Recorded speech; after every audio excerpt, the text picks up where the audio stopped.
নমস্কার। কবিতা পাঠের সময় এখন কবিতা পড়ব। কবি রমেন্দ্র কুমার আচার্য চৌধুরী। রমেন্দ্র কুমার আচার্য চৌধুরীর কবিতা নায়িকা। ঝড় নাকি কুরুলি পাখি কিংবা তরুলতা, কিছুই তুলনা নয়। আকাঙ্ক্ষিত তার শুভ্র বুক, ঠান্ডা ঘরে সুরক্ষিত, শীতল নিস্তেজ ফল যেন। নতজানু স্তাবকেরা তবু কেন তাকে ঘিরে বলে এত কথা?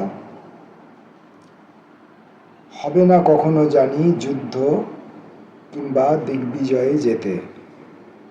অগ্নিস্রাবী ড্রাগনের পরাভাব তার শর্ত নয়।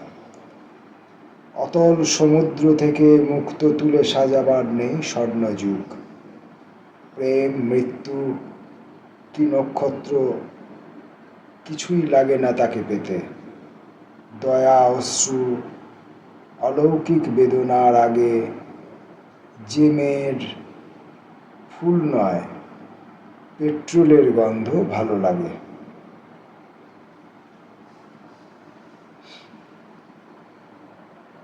ভারতীয় সূর্যাস্ত।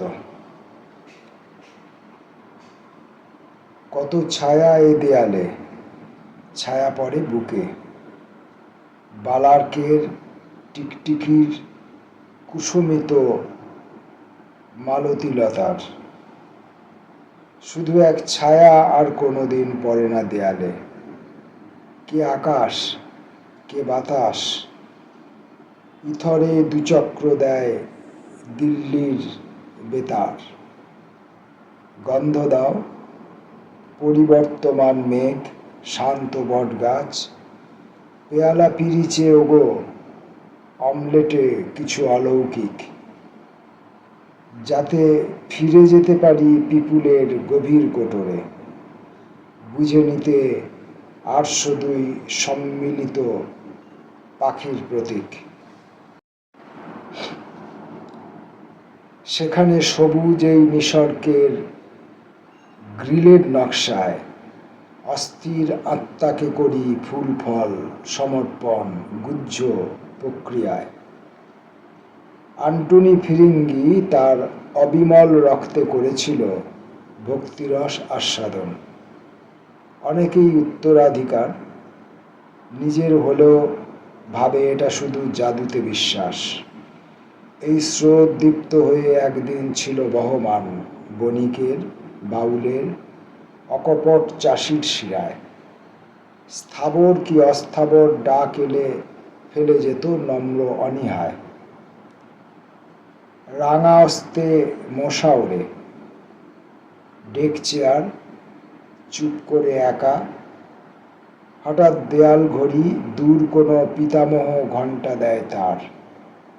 ধোঁয়া ওঠা স্যুপ রুটি রোবটের মতো ভৃত্য আনে।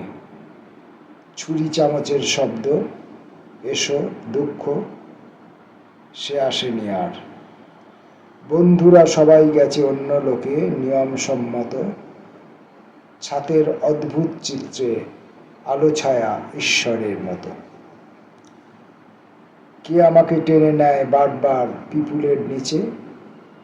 রক্তের লুকোনো বীজ তেজময় পাতার বিস্তার ততই ছড়ায় তার ডালপালা বয়সের সূর্য যত ঢলে। দৃশ্য ঘুম, ধূমপান, চলাফেরা করে অধিকার। রমেন্দ্র কুমার আচার্য চৌধুরীর কবিতা ধ্রুপদী।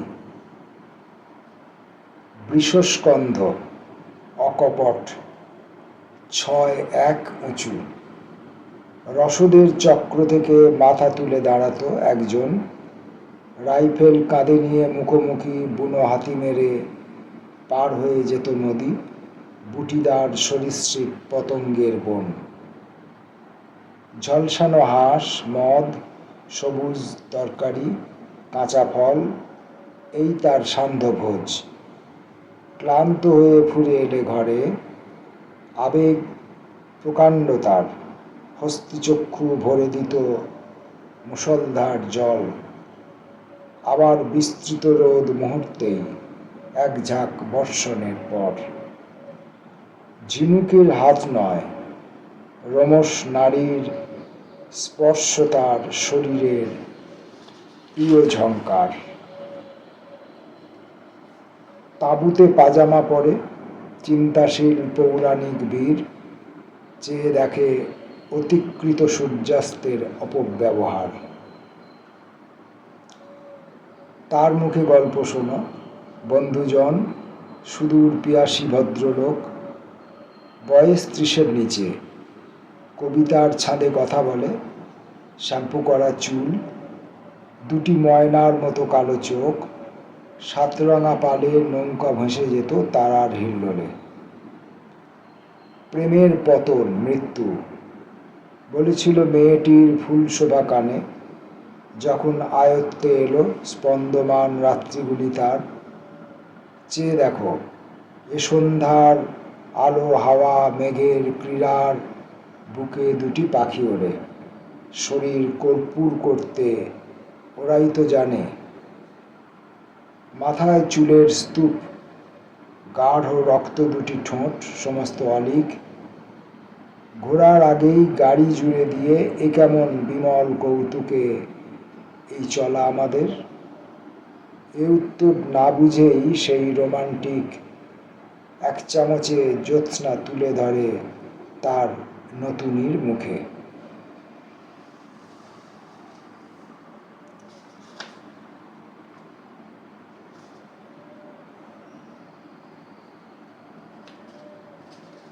রমেন্দ্র কুমার আচার্য চৌধুরীর আরেকটি কবিতা, বালাক গাছ ও মৌমাছি।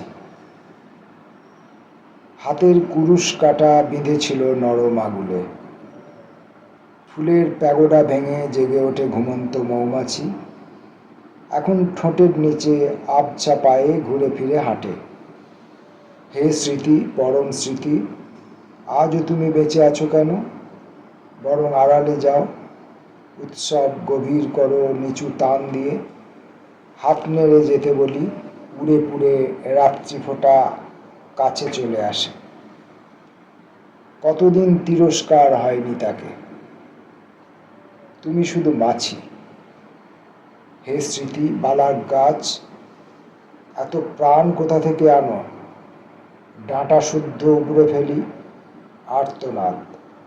তোমার করুণ শিরাগুলি ছিঁড়ে যায়। আমি জয়োৎসব। অনুষ্ঠান শেষ করে প্রাচীন ঢঙের কাঠের চেয়ারটার উঁচু পিঠে পিঠ দিয়ে যেই বসতে যাই, পরাজিত পরাজিত তুমি অন্য কোণে চেলি পড়ে আকাশ বিস্ময় হয়ে ফুটে ওঠো ফের।